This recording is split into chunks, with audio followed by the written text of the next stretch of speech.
welcome to And All Shall Be Well. My name is Megan Rohrer, and I am your host. It's been a few weeks because we have been in the process of moving and getting some stuff done in my personal life, but stay tuned for the next couple of weeks. We'll have some new episodes coming out, and I'm very excited to share them with you.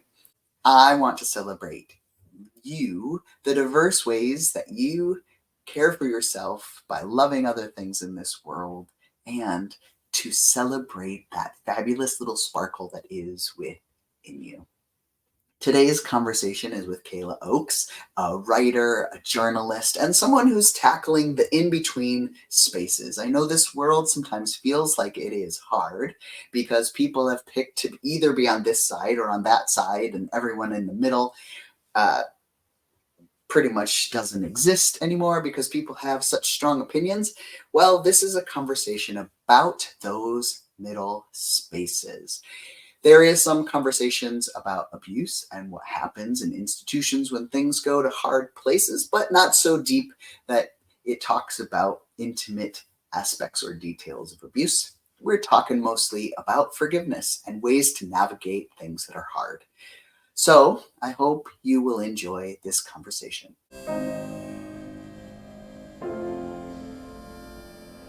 Hello, my name is Kayla Oakes, and I'm a journalist and essayist and author. I live in Oakland, California, she, her, hers.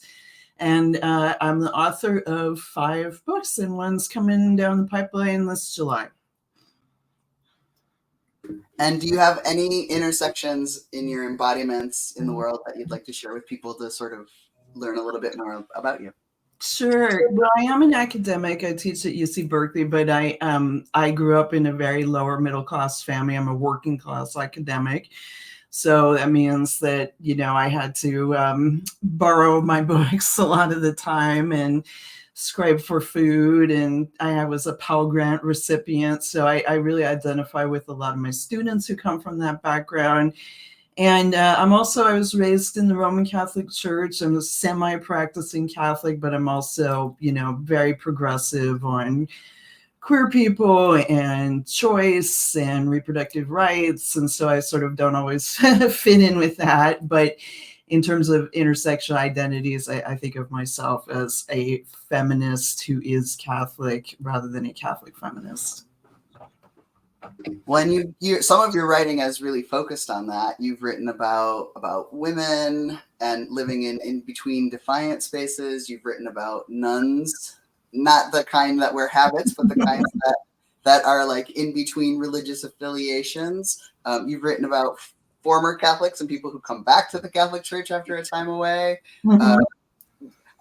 It seems like your writing is kind of pondering what faith means in the world and what it means to live faithfully, but from some angles of diversity. Do you want to speak a little bit about some of that?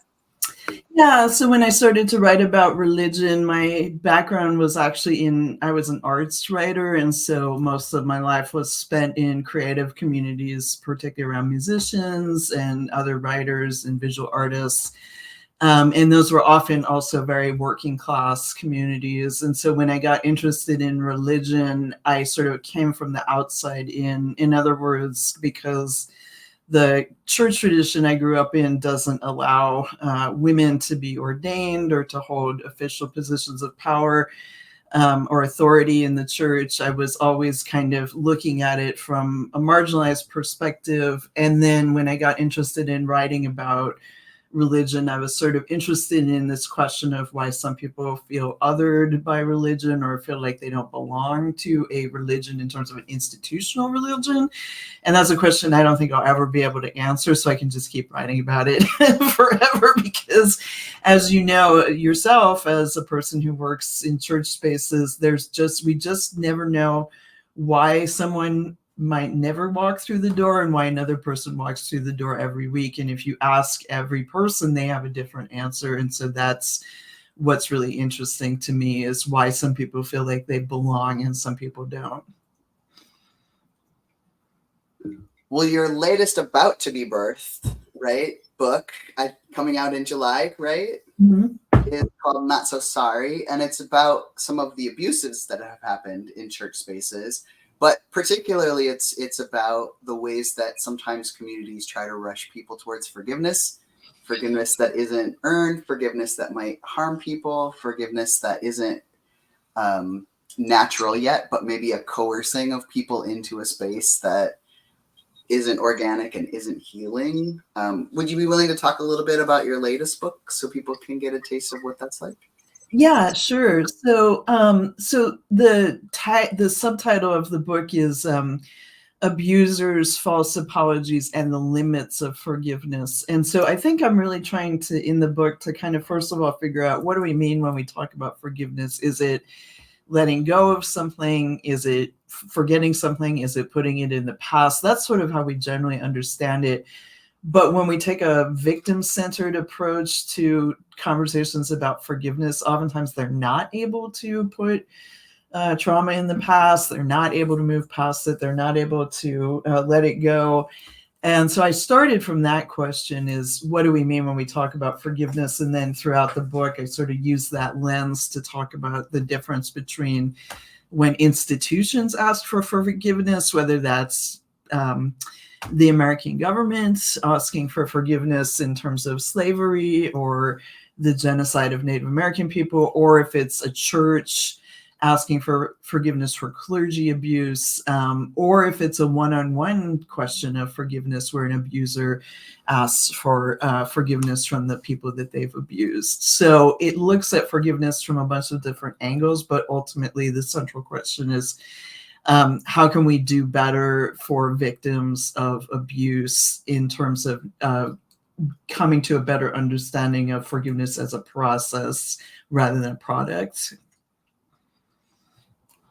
Well, and part of what you're touching on is this idea of, first of all, just believing victims, right? And really assuming that they have a process, that they're a healing process and a healing journey that they're going through. And a lot of the people that I have spoken to who have been harmed in religious spaces or by larger institutions that they really put their trust in, some of their ways that they were harmed happened before any of this language existed. And so there were a lot of people who just sort of like sucked it up, maybe kept showing up because they had to keep showing up in those spaces, either for their paycheck or because they thought it was central to their salvation, or they had devoted so much into this community that they didn't want to have to start over just because a bad thing had happened to them. And so I think it's a good conversation, not only for people who are beginning to talk about these things more publicly, but also for those who have maybe hidden away the harm in a deep, dark place that never really got resolved. And because sometimes what people think of as forgiveness is just silence, just don't talk about it, or don't ruffle the feathers of anyone, or don't make up an official word about it. Mm-hmm. And so I'm curious if you have any thoughts about ways that people who want to support others in this journey, like, are there, like, I think what a lot of people really want is like when they're thinking about someone who's died, they want to know what are the phrases I say to let someone know that I care.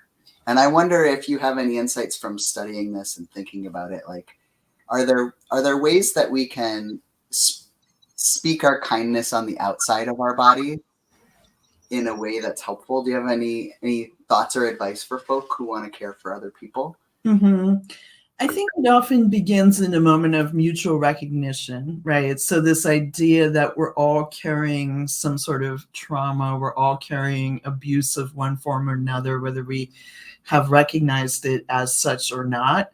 And that understanding, when we kind of begin with that idea rather than you're coming to me and you're upset, and so I have to be the one who's not upset because I'm going to calm you down or fix you or heal you.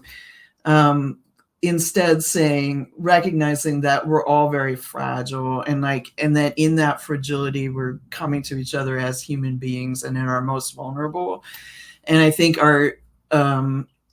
we don't have a lot of, as much as we've improved drastically in our conversations about mental health in some spaces, what has is still missing is this sort of idea of like, if I've done you wrong and you come to me and if I've done you wrong and I come to you and I ask for forgiveness, I'm putting the onus on you to do something, instead of saying, let me tell you that I recognize what I did was wrong. Let me tell you that I'm going to make atonement, and here's what I'm going to do, and here's what's going to come out of that, and how that's going to help both of us, but particularly how it's going to help you.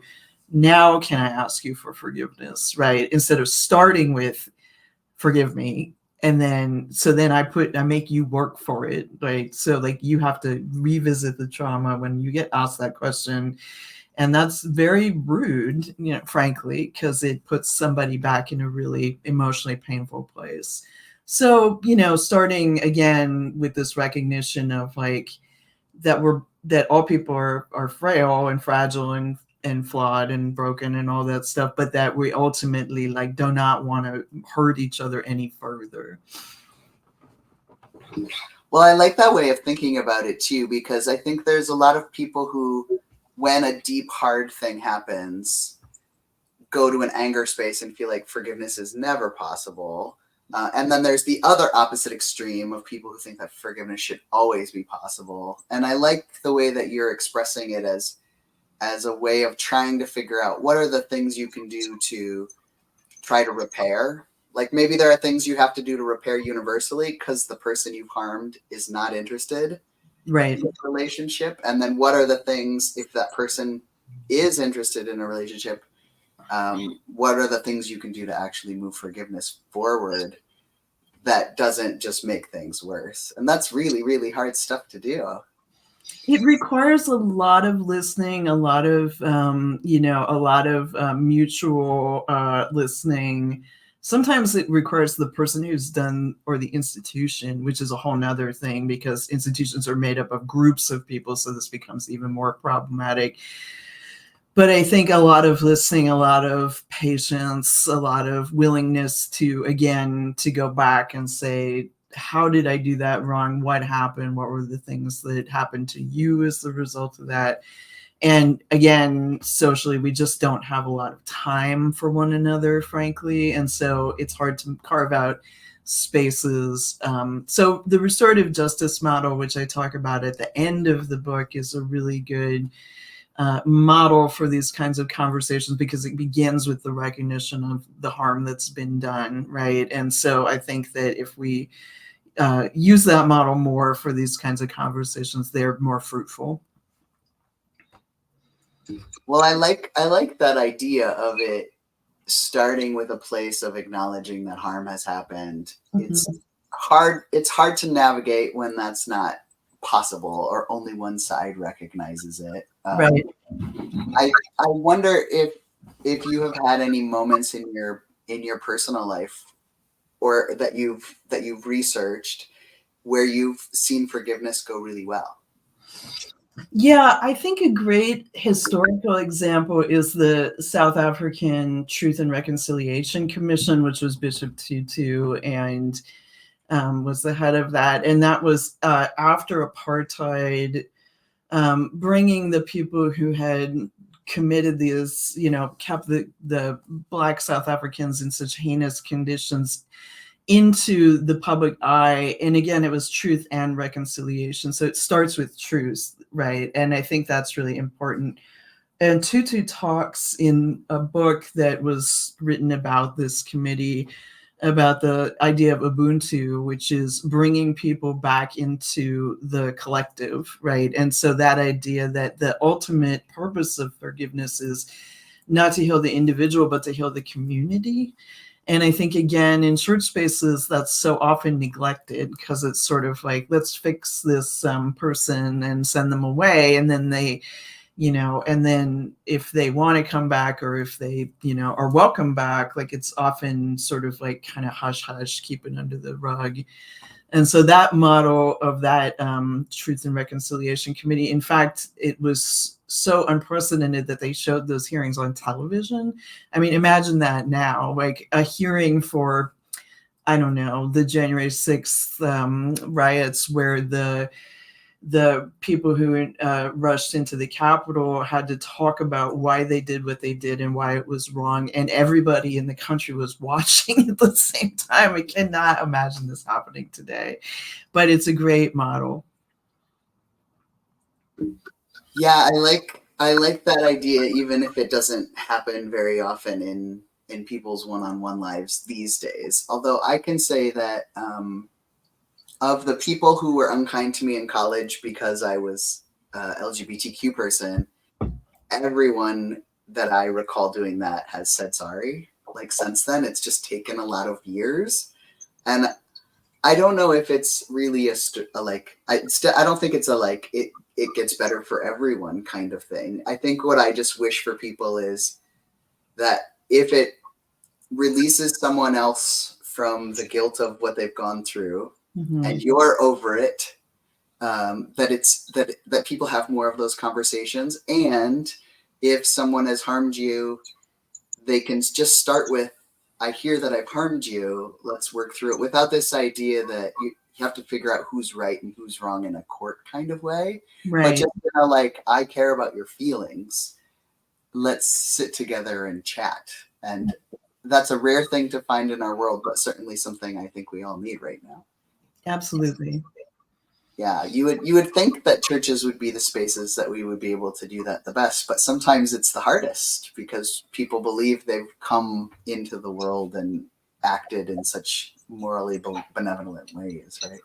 Right. And also there's a lot of, as you know, again, there's a lot of passive aggressive stuff in churches that's really unfortunate, and a lot of self-righteousness.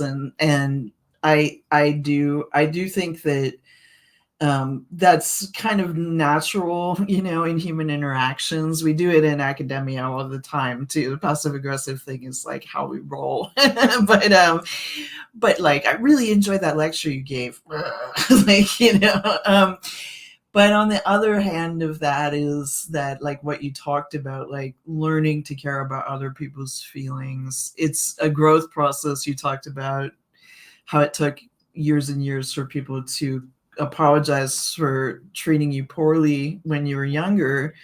And it's your decision whether you reply to that, acknowledge it. Like they needed to do that to move on, to grow as a person, right? To be more accepting.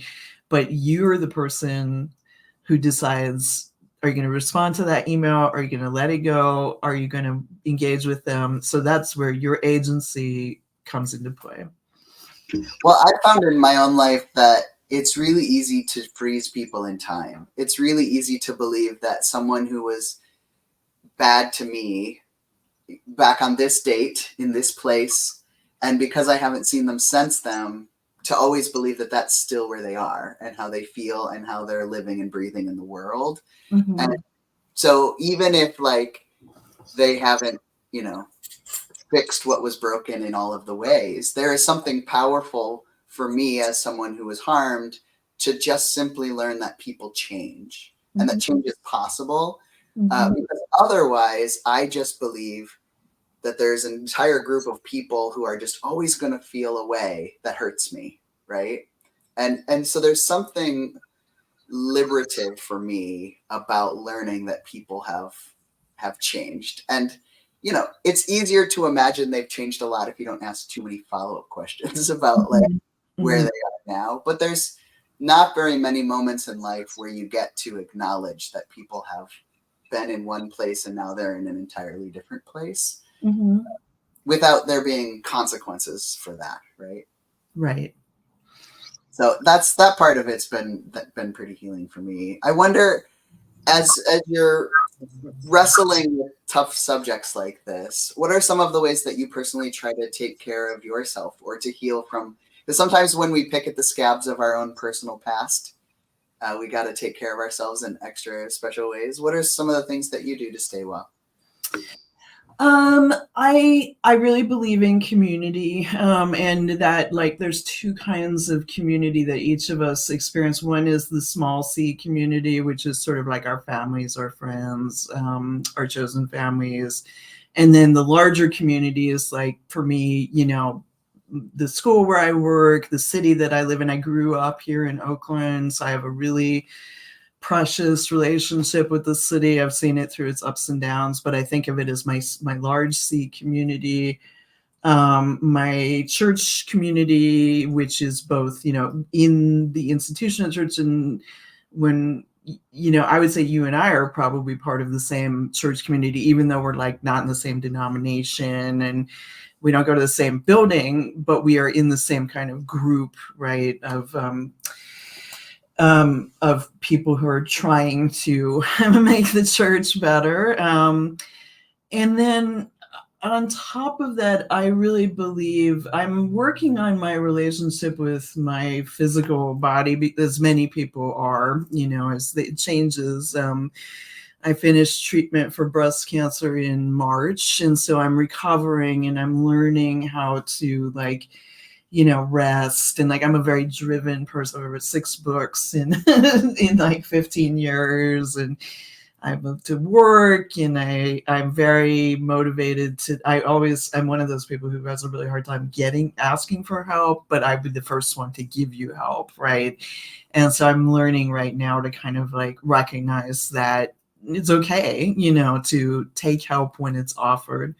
And that was a big lesson for me about getting cancer, was that people do want to help you, and they mean it. It's not because they feel sorry for you, it's because they care. And so that was a big realization that I had in the last year. So those things have been really important. And one of the ways that I am coming into a relationship with my body in a new way is by spending more time outdoors. We live in this beautiful part of the world, super lucky. And even here in Oakland, where I live, I can walk, and see plant life and human life and animal life, and just drinking that in and appreciating it every day helps a lot. Well, and for those who weren't familiar with you before this, you also rock a pretty good Instagram game. That's my publisher. They're like, get on Instagram. And I might say the same to you. I think that there's some people who kind of use Instagram. There's definitely a lot of self-promotion that's very, I would say, tacky. I don't know a better word for it. But then there's people who are, again, trying to use their Instagram to inform or inspire. And I miss Twitter. I have not been spending as much time there because that was where I would get into conversations. But when I'm learning about Instagram is, again, the power of visual conversations, right? And that's something that goes along with learning about our bodies and learning about the butt. And, I know the trans community understands this better than anyone else, that the body changes and that it takes some getting used to that and how other people react to that. And breast cancer is a visible way to experience that as well, that I hadn't really seen people acknowledge before I got sick, that you change radically. You look like a totally different person. And I figured that was a way for me to find other people who were going through that experience, much like my trans friends who use images of themselves on Instagram to kind of, again, create solidarity. Yeah, and that's been my impression of you just from Instagram, kind of knowing each other for a little bit of time now. Is that you, at least from the outside, express yourself in a very open way. You're not someone who's only showing the sunshine photos, that you're willing to kind of show bits that are hard and things that you're working through. And so it definitely gives a depth that the work that you're doing is real. You're not just studying people that are going through hard things. You're someone who's willing to kind of make it publicly known that you're living all the bits of life, both the grit and the gristle, right? Yeah, and I think, again, there's a limit every person has to find. That's another part of self-care, right? Is how much am I comfortable with sharing and how much am I not, and not going past that limit for the sake of engagement or book sales or clicks or whatever. Finding that limit, each of us has to find it. and know it intuitively. Otherwise, you can get kind of down. And we know about the social media mental health problems.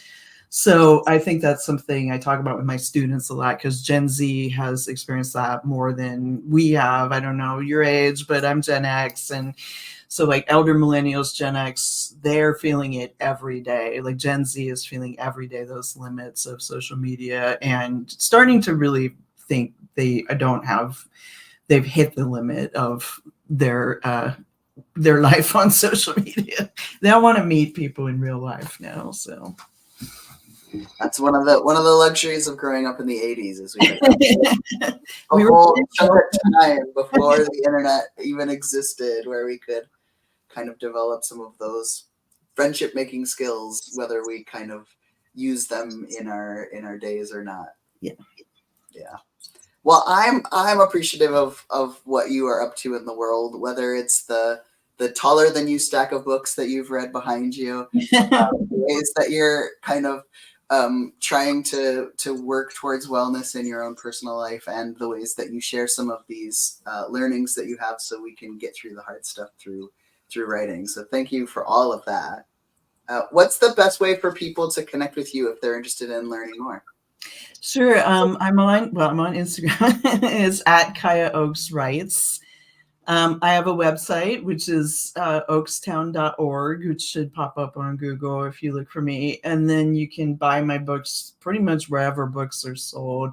And the forthcoming book is called Not So Sorry. It'll be out July 30th. But Jeff Bezos's giant machine tends to send out books before the publishing date. So who knows when it'll actually arrive.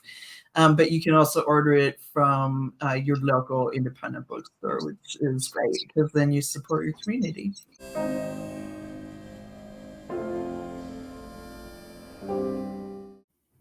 Thank you for taking the time to listen to my conversation with Kayla Oaks. I hope that it inspired you to think about what forgiveness might mean in your life.